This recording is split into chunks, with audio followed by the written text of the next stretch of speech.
OOP's parents' bank account gets hacked and £30,000 is stolen. I am not OOP.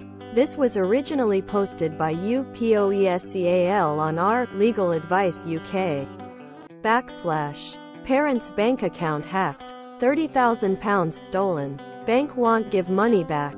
August 17, 2022. Hello. I'm from the UK and went on a family holiday to Spain. While in Spain, my parents' bank account was hacked. Across 2 days the money was taken in increments. The first increment was £10, then £100, then £500, then £1,000, then in increments of £5,000, all to what looked to be various mule accounts. My dad logins to his bank via fingerprint authentication. Their bank has said they will not give the money back.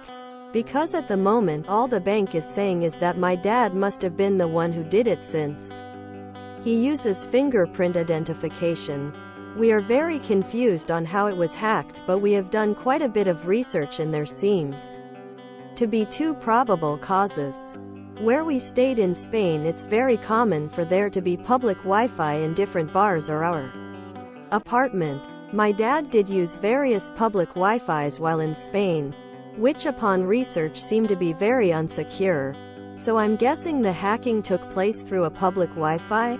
I've researched things like Wi-Fi sniffers and I've found out that apparently if an Android phone, he has a Samsung S20, is compromised, apparently your fingerprints are stored and can be stolen. I'm just trying to get the bottom of how they got into my dad's account and how to prove to the bank that this wasn't our fault and that our money has been robbed by a cyber criminal.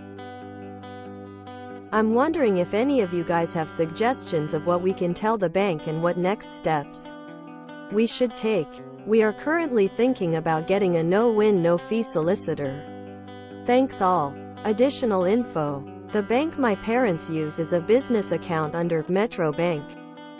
I've just discovered, based on your guys' suggestions, that on my dad's phone there was an app installed on the day and happened at 5 a.m. which was Quick Assistant Team Viewer.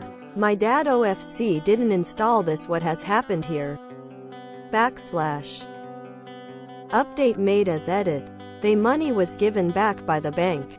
Thank you to everyone that helped me and my parents in this very stressful situation.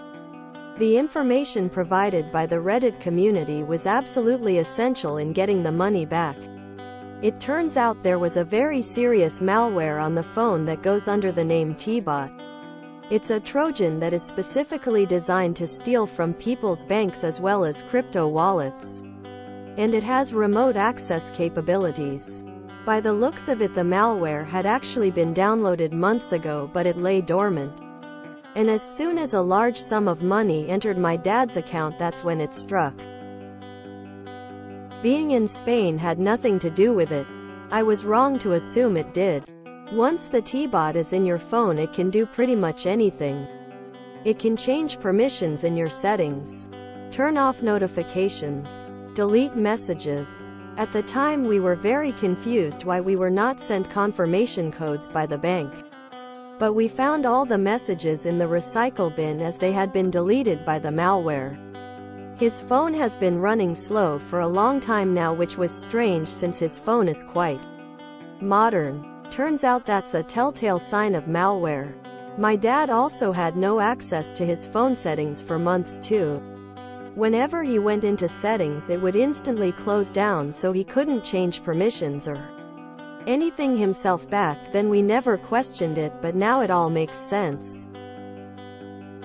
What was discovered was all sent to the bank, which then they finally agreed that this wasn't a case of gross negligence at all and that this was completely out of my parents' control. But it sickens me that if this happened to an OAP, for example, that haven't got people to help them, the bank does next to nothing to help. They didn't suggest anything that it could have been.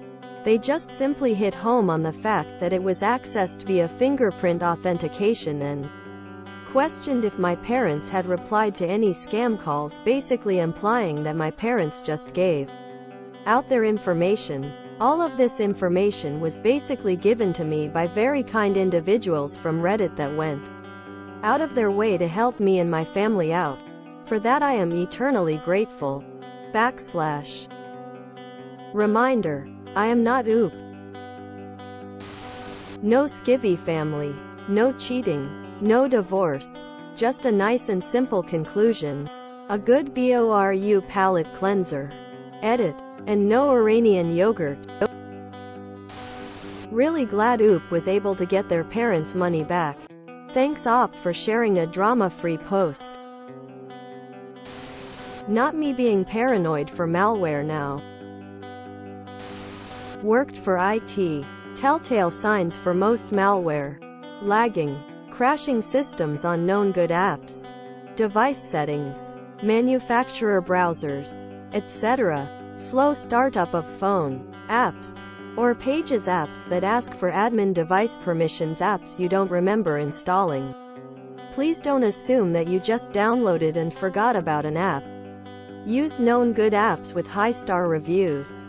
Most phones automatically have QR scanners in the camera app itself. Don't scan any QR codes you don't know. If a device asks for permissions like changing settings or accessing data, you most likely have the option to decline. If you answer a phone call and they ask you to download an application, don't do it. If you see a web browser that tells you to call a number, don't do it. You always have to file a support claim with Microsoft, Samsung, Apple, etc. They will never come to you about anything. Google has been having problems with this particular malware for years. It keeps getting into the Google Play Store hidden in what appear to be legit apps like QR scanner apps every year or so. Just gonna go ahead and add this to my anxieties list. How can you check if it on your phone, and how do you get rid of it if it is? Don't install anything unfamiliar. OOP's dad probably followed a link thinking it was legit. My partner constantly gets pop-ups that are insistent. I make him so a forced shutdown. No one else is sitting here going, your dad's phone was running slowly for months. He had his settings automatically closing on him for months. And nobody bothered to take the phone to a shop or even look up, why is my phone running slow, and have the most cursory look. Lol, this post made me check my bank account. Just in case. I'm surprised that Dad wasn't considered to be responsible for the security of his phone. Surprised the bank gave him money with no recourse to collect it back from the thief. This is why tech amateurs should not run Android phones. They are still not to the point of being well protected against user error. I'll probably get downvoted for this. But if you are tech illiterate, Apple or flip phones are the way to go. Too much risk. Edit. Should probably explain the user error bit. Stuff like this still can't just be cold installed usually. Either they tapped on something sketchy, went to a sketchy website, or allowed access to another app that allowed for something to get backdoored in. OAP is old ass person? If you enjoyed this video, please check out our playlists full of similar content. Epic Aircast is like doom scrolling for your ears. Please like, share, and subscribe.